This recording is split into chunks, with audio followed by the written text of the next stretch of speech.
The smell hit Jake Morrison first. It was the kind of smell that made his stomach turn, a mix of oil, sweat, and something rotten he could not name. He walked through the lower levels of Viridian Station, his boots making soft sounds on the metal floor. This part of the station was far from the clean, bright shops up above. Down here the lights were dim and the people were rough. Jake had come to the station to deliver cargo and pick up supplies. His ship, the Wandering Star, needed fuel and parts. He should have stayed in the upper markets where the honest traders worked. But Jake was curious by nature, and he had heard rumors about what went on in the lower levels. Now he wished he had stayed away. A crowd had gathered ahead. Jake could hear voices calling out numbers, shouting bids. His jaw tightened. He knew what this was. He had heard about these auctions but never seen one. The Galactic Coalition said slavery was illegal, but everyone knew the law did not reach this far from the core worlds. Out here on the edge of space, anything could be bought or sold if you had the credits. Jake should have turned around and left, but something made him push through the crowd to get a better look. On a raised platform stood a reptilian creature with green scales and yellow eyes. Vex Talon, the auctioneer, was well known in these parts. He dealt in weapons, drugs, and sometimes people. His forked tongue flicked out as he spoke. Behind Vex stood 3 figures in chains. 2 of them had their heads down, broken and defeated. But the third one stood tall. She was unlike anyone Jake had ever seen. Her skin was silver, marked with glowing blue lines that pulsed like a heartbeat. She was tall, nearly 7 feet, with a build that spoke of years of combat training. Her eyes blazed with fury as she stared out at the crowd. Vex pointed at her with one clawed hand. His voice carried over the noise of the crowd. "This one is special, my friends. A Kalith warrior. You all know their reputation. Strong, fast-trained from birth to fight. This female was a commander in their defense fleet before she had some bad luck. She still has all her skills.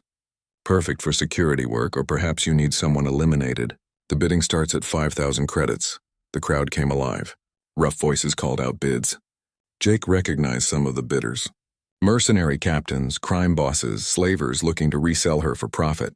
All of them saw her as property, a weapon to be used. The woman, Lyra, turned her head slowly to look at each bidder. Even in chains, she radiated power and danger. Her eyes met Jake's for just a moment, and he felt like she could see right through him. Then she looked away, dismissing him as she had dismissed all the others. The bidding climbed higher. 8,000, 10,000, 12,000. Jake knew he should walk away. He had barely enough credits to pay for his ship repairs. Getting involved in this would be stupid and dangerous, but he could not stop watching her. There was something about the way she refused to bow, refused to show fear, even though she must have known what fate awaited her. 15,000, a voice called out. It came from a massive creature with 4 arms and armored skin. A Grath enforcer. Jake had heard stories about what the Grath did to their slaves. They worked them to death in their mining operations, or used them in their fighting pits for entertainment. Vex grinned, showing rows of sharp teeth. 15,000 from our friend Crag. Do I hear 16? Silence fell over the crowd. 15,000 was a fortune. No one else seemed willing to go higher. Vex raised his hand, ready to close the deal. Jake's mouth opened before his brain could stop him. 20,000. Every head turned to stare at him. Jake felt his heart hammering in his chest. What had he just done? He did not have 20,000 credits. He would have to empty his savings, sell some of his cargo, maybe even put up his ship as collateral. This was insane. Crag the Grath turned to glare at him.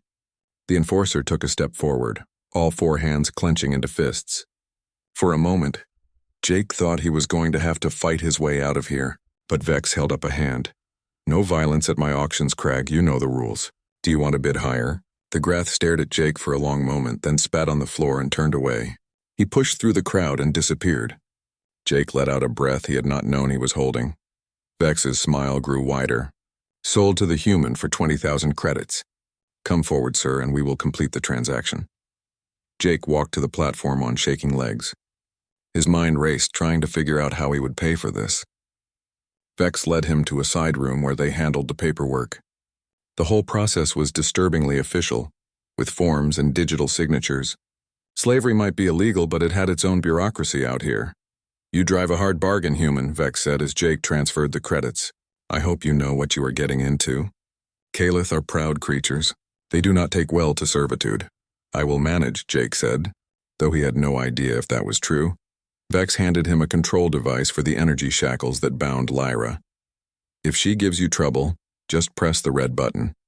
It will give her a shock that will drop her to her knees. The yellow button releases the chains. I suggest you keep them on until you are somewhere secure. Jake took the device, feeling sick. He walked back out to where Lyra waited. 2 guards brought her forward. Up close, she was even more impressive. The blue markings on her silver skin seemed to glow brighter as she looked down at him. Her eyes were the color of ice, cold and hard. She studied him for a long moment. Then she spoke, her voice low and clear. You bought me. Now finish it, Jake blinked. Finish what? Either kill me with honor or set me free. I will not be a slave. I would rather die than serve. Her words were not a plea. They were a statement of fact, delivered with absolute conviction. Jake realized she meant every word. If he tried to keep her as property, she would fight him every step of the way, even if it killed her. Jake rubbed his face, feeling the weight of what he had done settling on his shoulders. I do not keep slaves. I bought you to get you away from that Grath bastard. But I just spent every credit I have, so you are going to have to give me a minute to figure out what happens next. Lyra's eyes narrowed. You expect me to believe you spent 20,000 credits out of kindness? No one is that foolish. Well, apparently I am, Jake said. He pressed the yellow button on the control device. The energy shackles around Lyra's wrists and ankles flickered and fell away. She caught them before they hit the ground, her reflexes lightning fast. For a moment, she just stared at him. Then she straightened to her full height. Free of the chains, she looked even more dangerous. Jake realized that if she wanted to kill him, he would be dead before he could blink, but she did not attack. Instead, she spoke again, her voice softer but still hard as steel. If you truly wish to free me, then help me complete a task. My people were betrayed. My squadron was ambushed and destroyed. I was captured before I could clear my name. There is a base in the Corin system hidden in the asteroid belt. The ones who betrayed us operate from there. Help me destroy that base and retrieve the proof of my innocence, and I will consider my debt to you paid. Jake stared at her. You want me to help you attack a military base? Are you out of your mind? You asked what happens next, Lyra said. This is what happens next. Either help me or I will find another way. But I will restore my honor with or without you. Jake looked at her, really looked at her. He saw the determination in her eyes, the absolute refusal to give up. He thought about his own life, drifting from port to port with no real purpose. When was the last time he had cared about anything enough to fight for it? He sighed and shook his head. I must be crazy. All right, I will help you. But we do this smart, not stupid, agreed? For the first time, something that might have been respect flickered in Lyra's eyes. She nodded once. Agreed. And just like that, Jake Morrison's simple cargo run turned into something far more dangerous. As they left the auction house and headed toward his ship, he wondered if he would live to regret this decision. But looking at Lyra walking beside him, proud and unbroken despite everything she had been through, he found he did not care. For the first time in years, he felt alive. The wandering star was not much to look at. Jake's ship was old, patched together with spare parts and hope. The hull bore scars from a dozen close calls, and the engines made sounds that would worry any mechanic. But she was home and she flew true when it mattered. As Jake led Lyra through the airlock, he felt oddly nervous about what she would think. Lyra said nothing as she stepped inside. Her ice-blue eyes swept over the narrow corridor, taking in every detail.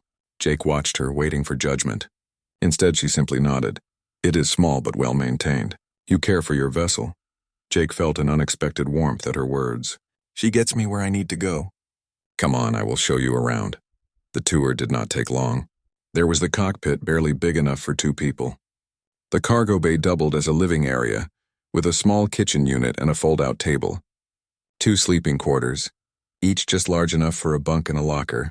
The engine room, where the real heart of the ship hummed and rattled. You can take the spare quarters, Jake said, pointing to the second room. It is not fancy, but the bunk is clean. Lyra stepped into the small room and set down the few belongings she had been given. She turned back to Jake. When do we leave for the Corin system? As soon as I finish the repairs and file a flight plan. Maybe 6 hours. But first, we need to talk about what we are walking into. I need details. They sat at the small table in the cargo bay. Jake made coffee, strong and black the way he liked it. He offered some to Lyra, but she shook her head. Instead, she began to talk, her voice steady but cold.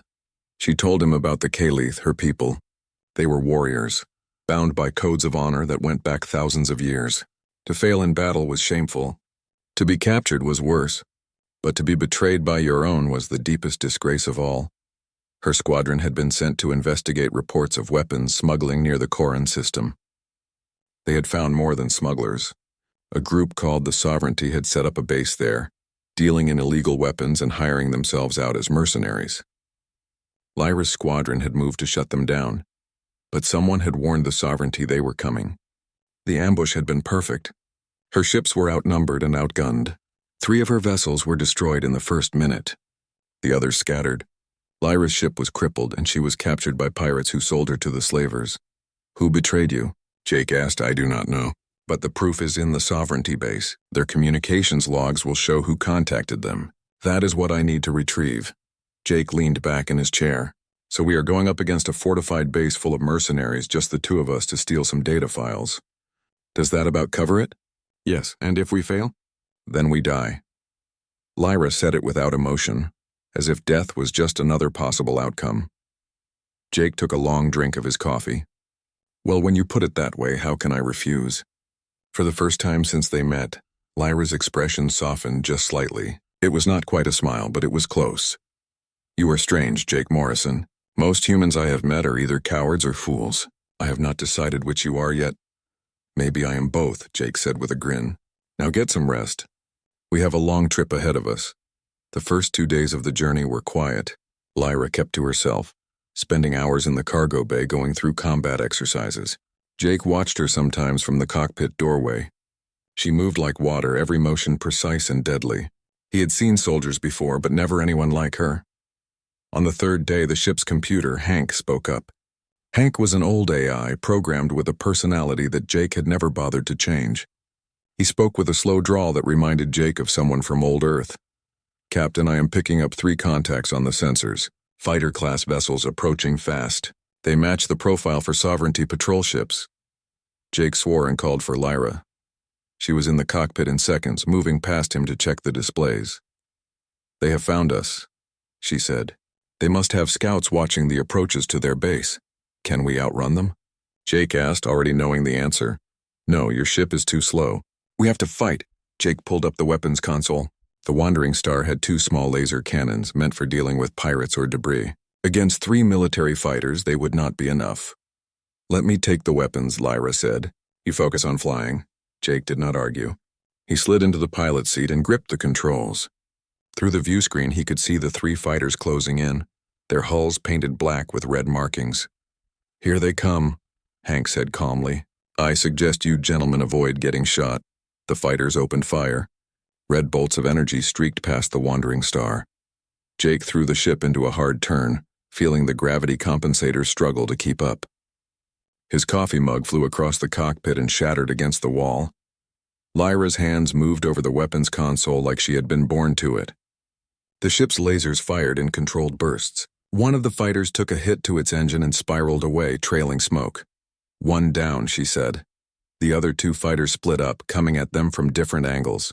Jake pushed the engines to maximum, weaving through space like a drunk pilot. It was not elegant, but it kept them alive.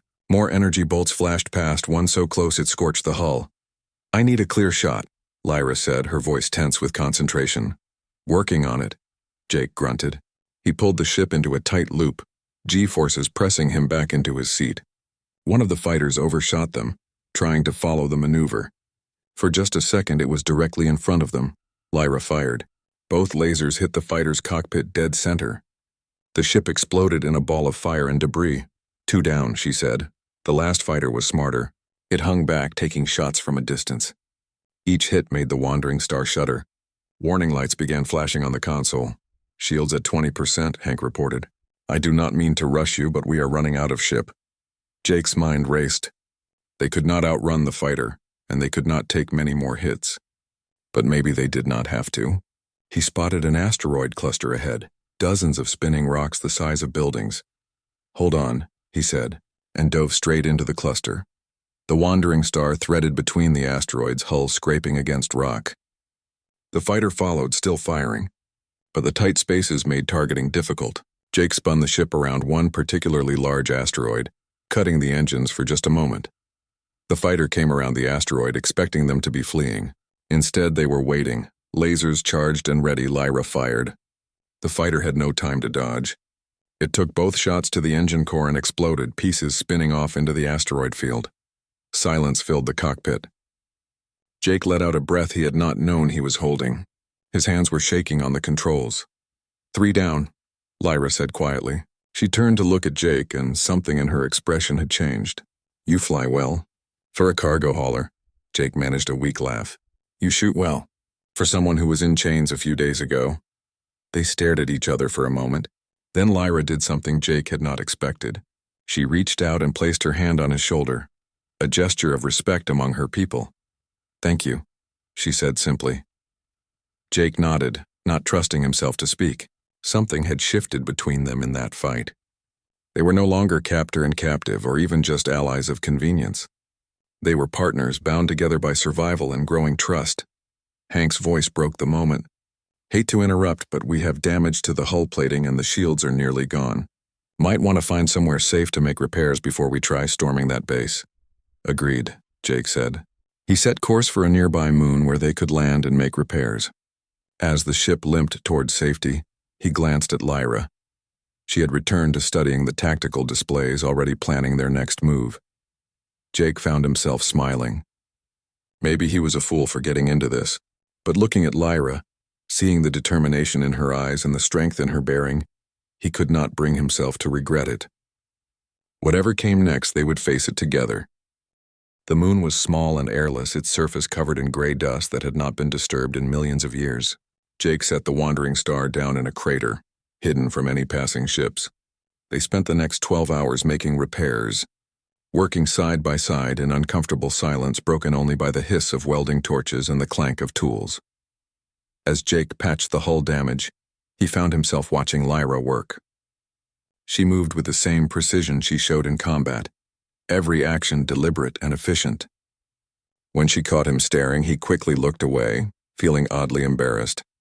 By the time they finished, both were exhausted. They returned to the ship and cleaned up. Jake made a simple meal. Nothing fancy, just heated rations and coffee. To his surprise, Lyra accepted some this time.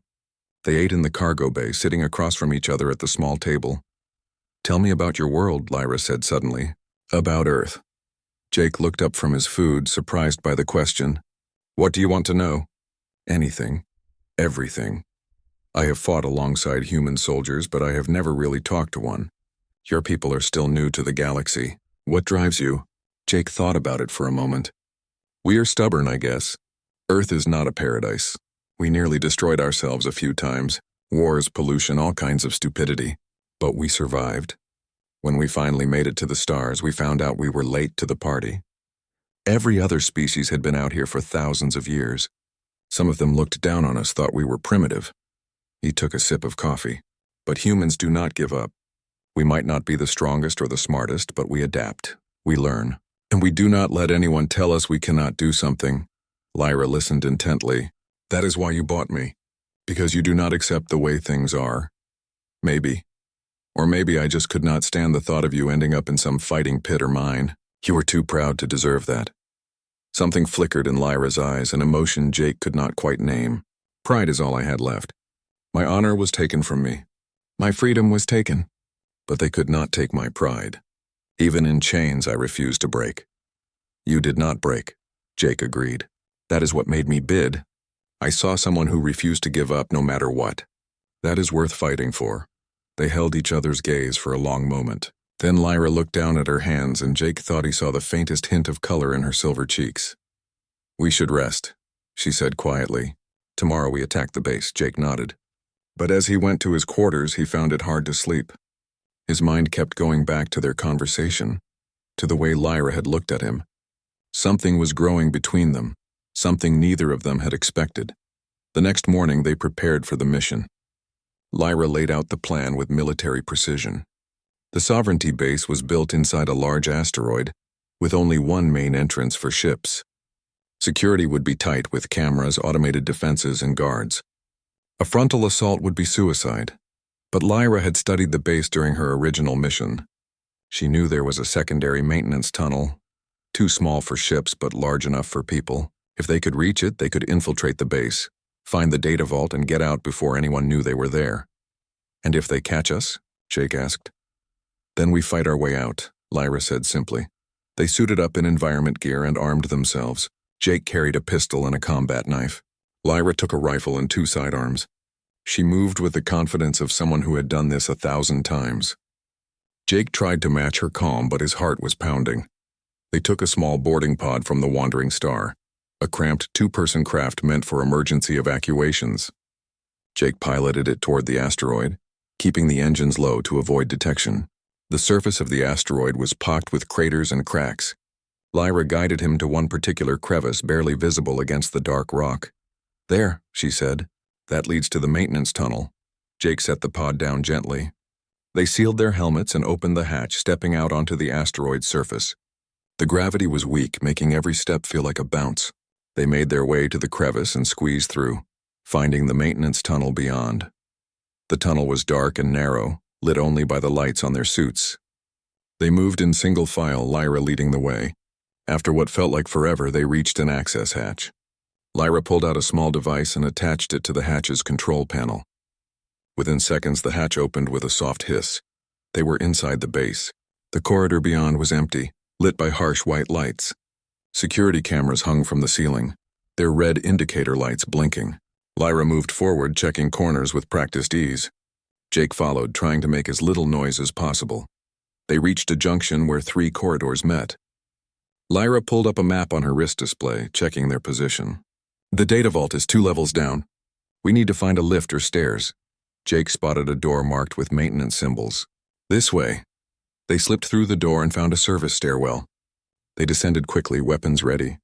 On the 2nd level, they heard voices. 2 guards were coming up the stairs, talking and laughing about something. Lyra held up her hand, signaling Jake to stop. They pressed against the wall, hidden in shadow. The guards passed by without seeing them.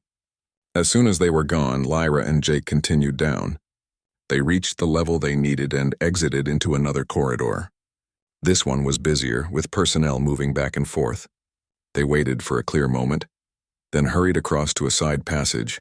The data vault was at the end of the passage, protected by a heavy security door. Lyra examined it and frowned. "This is a military-grade lock. It will take time to bypass." "But how much time?" Jake asked. 10 minutes, maybe more." Jake checked his weapon. "Then you better get started. I will watch the corridor." Lyra pulled out her tools and went to work on the lock. Jake positioned himself at the corner, where he could see anyone approaching. Time seemed to slow down. Every sound made him jump. Every shadow looked like a threat. 5 minutes passed. Then 10. Jake heard footsteps approaching. He held up his hand to warn Lyra, then peered around the corner. 3 guards were coming their way, armed and alert. "We have company," Jake whispered urgently. "Almost done," Lyra said, her voice tight with concentration. The guards were getting closer. Jake could hear their voices now. He raised his pistol, knowing that if he fired, the whole base would be alerted. But he could not let them reach Lyra. Just as the guards were about to turn the corner, Jake heard a click. The security door opened. Lyra grabbed his arm and pulled him inside. The door sealed shut just as the guards came into view. They stood in the darkness of the data vault, breathing hard. Through the door, they could hear the guards talking, confused about why the door had just sealed. Then the footsteps moved away. Lyra activated the lights. The vault was filled with server racks, their displays blinking with data. She moved to the main console and began working, her fingers flying over the controls. Jake kept watch at the door. "How long?" "Found it," Lyra said. "The communication logs. This will take a few minutes to download." But they did not have a few minutes. Alarms suddenly blared throughout the base. Red lights flashed. Through the door, Jake could hear running feet and shouted orders. "They know we are here," Jake said. "The download is not finished," Lyra said, her jaw set. "I need 2 more minutes." Jake heard something at the door. They were trying to override the lock. "Whatever you are going to do it fast." The door began to open. Jake raised his pistol. The first guard through took a shot to the chest and went down. The second guard opened fire, energy bolts searing past Jake's head. He dove behind a server rack, returning fire. More guards poured through the door. Lyra abandoned the console and joined the fight. her rifle cutting down enemies with deadly accuracy. They fought side by side, each covering the other's blind spots. Jake had never been in a firefight like this. His training was basic at best, but with Lyra beside him, calling out targets and threats, he managed to stay alive. "Download complete," Lyra shouted over the sound of weapons fire. "We need to move." But the way they had come was blocked by guards. They would have to find another route. Lyra spotted a ventilation shaft on the far wall. "There, go." They ran for it, laying down covering fire. Jake reached the shaft first and pulled off the cover. Lyra fired one last burst, then turned to follow. But as she ran, a guard got a lucky shot. The energy bolt hit her in the side, spinning her around. "Lyra!" Jake shouted. He grabbed her before she could fall, pulling her toward the shaft. She was heavy, her armor weighing her down, but adrenaline gave him strength. He shoved her into the shaft, then climbed in after her, sealing the cover behind them. They crawled through the narrow space, Lyra gasping in pain. Behind them, they could hear the guards trying to pry open the cover. Jake pushed forward, not knowing where this shaft led, only knowing they had to keep moving. After what felt like forever, they reached another opening. Jake kicked it open and they tumbled out into a storage bay. Ships and equipment were scattered around. And there, near the far wall, was their boarding pod, exactly where they had left it. Jake half-carried Lyra to the pod. Her armor had absorbed most of the shot, but she was hurt. He got her into the seat and sealed the hatch. Guards were already pouring into the bay, weapons raised. Jake fired up the engines and launched the pod, crashing through the bay doors in a shower of spark. Jake spent the next hour tending to Lyra's injury. The energy bolt had burned through the outer layer of her armor, but had not penetrated fully. Her silver skin showed an angry red mark where the shot had hit, but the damage was not as bad as it could have been. He cleaned the wound carefully while she sat still, watching him work. "You have done this before," she observed. Jake shrugged. "You spend enough time on the edges of space, you learn basic field medicine." "Hold still." He applied a medical gel that would help her healing. Kalith biology was different from human, but the basics were similar enough. As he worked, his hands brushed against her skin. It was warm, surprisingly soft beneath the silver surface. He tried not to think about how close they were, about the way her eyes followed his every movement. When he finished, Lyra tested her movement. She winced slightly but nodded with satisfaction. "It will heal. Thank you." "That is what partners do," Jake said, echoing her earlier words. The next few days passed in a strange kind of peace. They were traveling toward Kalith space, where Lyra would present her evidence to the High Council. The data they had stolen proved everything. Communications between a corrupt Kalith officer and the Sovereignty, laying out the ambush in detail. With this, Lyra's name would be cleared. Her honor would be restored. But as the days passed, Jake noticed that Lyra seemed less excited about returning home.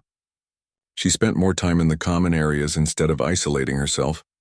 She asked questions about his life, about Earth, about the places he had been, and Jake found himself talking more than he had in years, sharing stories he had never told anyone. One evening, they sat together in the small observation area of the ship. It was barely big enough for two people, with a single window looking out at the stars. Jake had brought coffee. Lyra had accepted a cup this time, though she made a face at the bitter taste. "How do you drink this?" she asked. Jake laughed.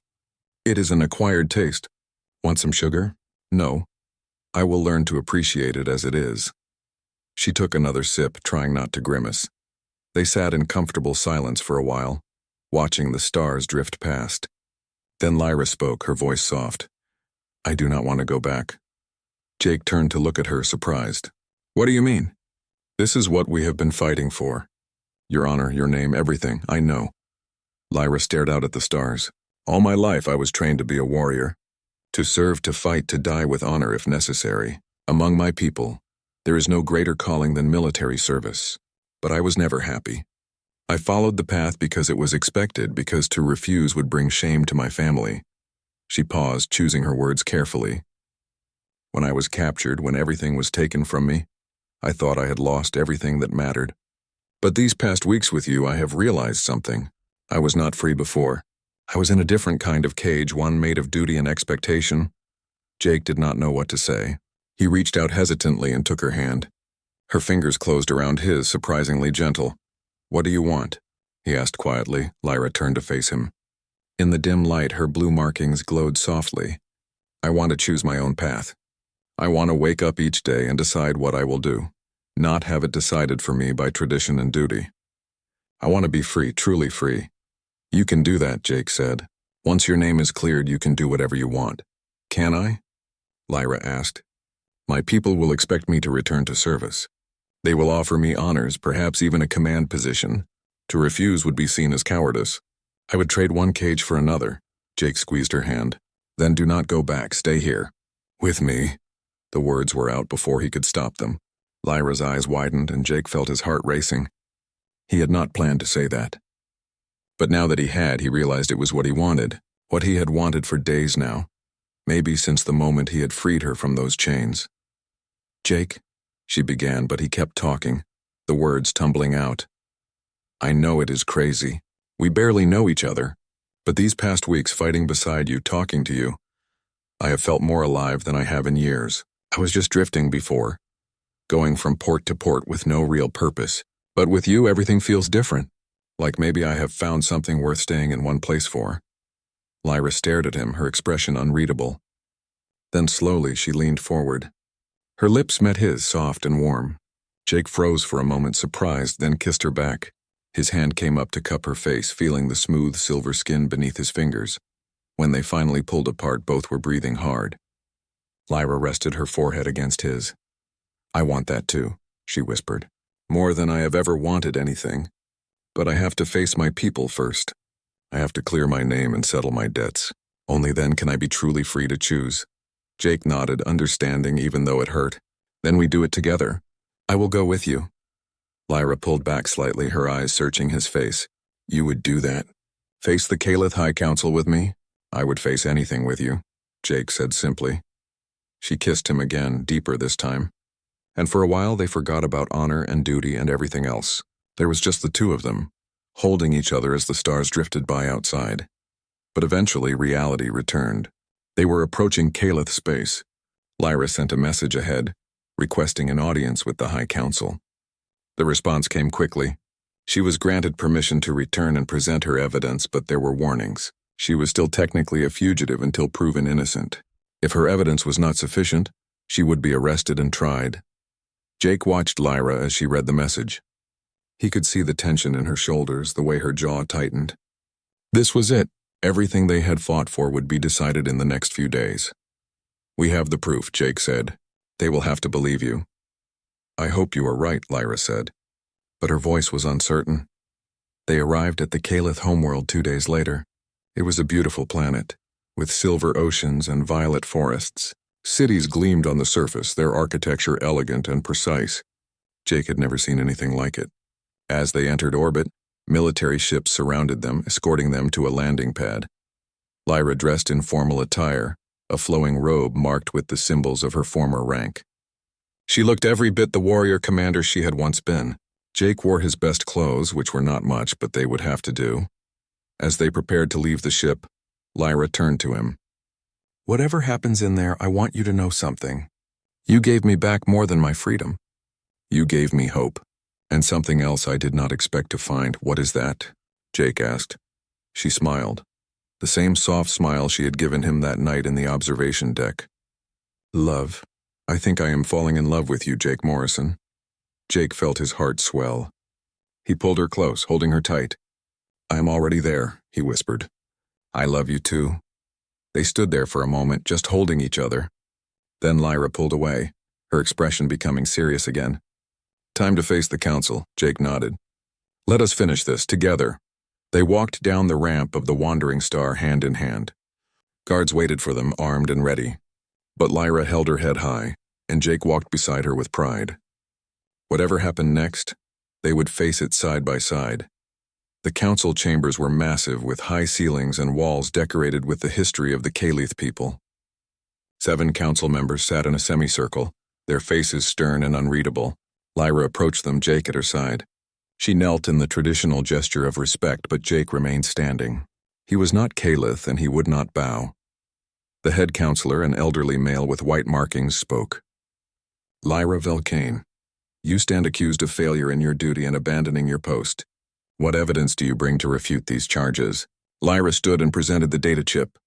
Honored Council, I bring proof of betrayal. My squadron was sold to the enemy by one of our own. These communications show everything. The counselor took the chip and inserted it into a display. The room filled with holographic images, showing messages between a Caliph officer and the sovereignty. The evidence was clear and damning. The officer had given away their position, their strength, everything the enemy needed for a perfect ambush. The council members spoke among themselves in low voices. Jake could not hear what they were saying, but he watched their faces. Some looked angry. Others looked shocked. Finally, the head counselor spoke again. This evidence is genuine. Commander Lyra Velkane, you are cleared of all charges. Your honor is restored. Furthermore, the one who betrayed you will be found and punished. Relief washed over Jake. They had done it. Lyra was free. But then the counselor continued. In recognition of your courage and determination in uncovering this betrayal, we offer you a position of high command. You will lead a new squadron with full honors and the respect you have earned. Lyra stood silent for a long moment. Jake felt his heart sink. This was everything she had wanted, everything she had fought for.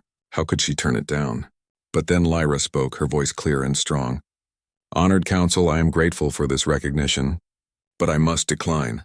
Shock rippled through the chamber. The counselor leaned forward. You refuse? This is a great honor, Commander. I know, Lyra said, but I have learned something in my time away. Honor means nothing if I am not free to choose my own path. I have served the Caliph all my life. Now I wish to serve myself and to follow my heart. She turned and... Part 5. 3 months had passed since Lyra walked away from the Caliph High Council. 3 months of traveling the stars together, taking cargo jobs, exploring new worlds, and learning what it meant to simply be free. Jake had never been happier. The wandering star felt more like home than it ever had before, and the reason was simple. Lyra was there. They had fallen into an easy rhythm. Jake handled the flying and the business side of their operations. Lyra managed security and, when needed, provided a level of protection that scared off most would-be pirates. They were a good team, complementing each other's strengths and covering each other's weaknesses. But more than that, they had become inseparable. They shared meals, shared stories, shared the small bunk in Jake's quarters because neither wanted to sleep alone. Some nights they would lie together in the darkness, talking about everything and nothing. Other nights they would sit in the observation deck and watch the stars drift by in comfortable silence. Life was good. But there was one thing that nagged at Jake, a question he had been too afraid to ask. What would happen when Lyra got tired of this life? She was a trained warrior, a commander. Surely hauling cargo across space could not satisfy her forever. What if she wanted to go back? What if she regretted her choice? He never voiced these fears, but Lyra seemed to sense them anyway. One evening, as they prepared to dock at Viridian Station for supplies, she turned to him and said, "You are worried about something." "Tell me." Jake tried to brush it off. "It is nothing. Just thinking about the supply list." Lyra raised one silver eyebrow. "Do not lie to me, Jake Morrison. I can read you better than that." He sighed and set down the data pad he had been pretending to read. "All right, fine. I keep wondering if you are happy. Really happy. This life we are living. It is so different from what you had before. You were a commander, leading squadrons into battle. Now you are hauling cargo with a nobody pilot. Do you ever regret it?" Lyra stared at him for a moment, then crossed the cockpit and took his face in her hands. "Listen to me. What I had before was not living. It was existing, following orders, doing what was expected. I was good at it, yes, but I was never happy. Not once," she kissed him softly. "With you, I wake up each day and choose what I want to do. I choose where to go, what jobs to take, how to spend my time. And most importantly, I choose to be with you. Every day I make that choice. Do you understand?" Jake felt the weight lift from his chest. He pulled her close, burying his face in her shoulder. "I love you," he whispered. "I love you too," she said. "Now stop worrying and land this ship. I need coffee." Jake laughed and returned to the controls. As the wandering star descended toward Viridian Station, he felt lighter than he had in weeks. They docked without incident and headed into the station to gather supplies. The market was as busy as always, filled with traders from a dozen different species. Jake moved through the crowd with practiced ease, Lyra at his side. He noticed the way people gave her space. Intimidated by her height and the obvious warrior bearing she could not completely hide. They were loading supplies back onto the ship when a young Caliph male approached them. He wore military insignia and carried himself with the stiff formality that marked all Calith soldiers. He stopped in front of Lyra and bowed deeply.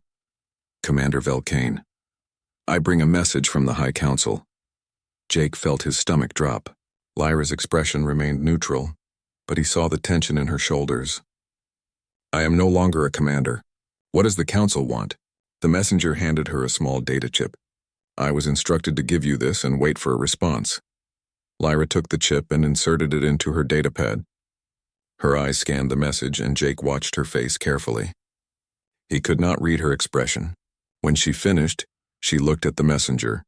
"Tell the Council I will consider their offer and send a response within the day." The messenger bowed again and left.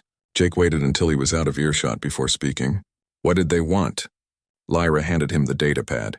Jake read the message, his heart sinking with each word. The Council was offering Lyra a new position, even more prestigious than before. She would command an entire fleet, responsible for protecting multiple systems. It was an honor that few Calith ever achieved, and they were willing to overlook her previous refusal if she accepted now. "This is huge," Jake said, trying to keep his voice steady. "Fleet command. That is basically the top of the military hierarchy." "Yes," Lyra said quietly. Jake handed back the datapad. He wanted to tell her to refuse to stay with him, but he could not do that. He loved her too much to cage her, even with his own desires. "What are you going to do?" Lyra looked at him, her ice blue eyes searching his face. "What do you think I should do?" Jake took a deep breath. "I think you should do whatever makes you happy. If that means going back to your people, commanding fleets and winning battles, then you should do it. I will not stand in your way. Even if it means leaving you?" The question hurt more than any weapon ever could. But Jake nodded. "Even then, I want you to be happy, Lyra. That is more important than what I want." Lyra stared at him for a long moment. Then she turned and walked away without a word. Jake watched her go, feeling like his heart was being ripped from his chest. He had just given her permission to leave him, and he had a terrible feeling she was going to take it. The rest of the day passed in a blur. Jake finished loading the supplies alone, his mind spinning. Lyra stayed in her quarters, and he did not disturb her. She needed time to think, to make her decision. He could give her that much, even if it killed him. That night, Jake could not sleep. He lay in his bunk, staring at the ceiling and trying not to think about what morning would bring. Around midnight, he heard footsteps in the corridor. His door opened and Lyra stepped inside. She was dressed in her traveling clothes, and for a moment Jake thought she was leaving right then. But instead she crossed to his bunk and sat down beside him.